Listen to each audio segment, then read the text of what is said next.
ধন্যবাদ সাকিব আর খান। এবার বনলতা এক্সপ্রেসের বাকি যাত্রীদের অনুরোধ করছি প্ল্যাটফর্মে নামার জন্য। নামছেন আজিজ ও আফিয়া।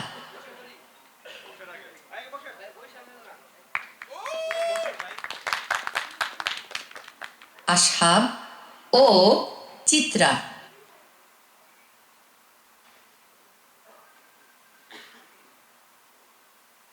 আবুল খায়ের ও সুরমা।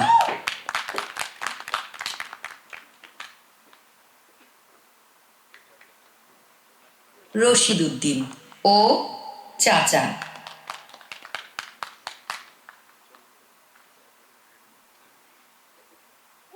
সবশেষে নামছেন এ ট্রেনের পরিচালক বনলতা এক্সপ্রেসের পরিচালক তানি নূর।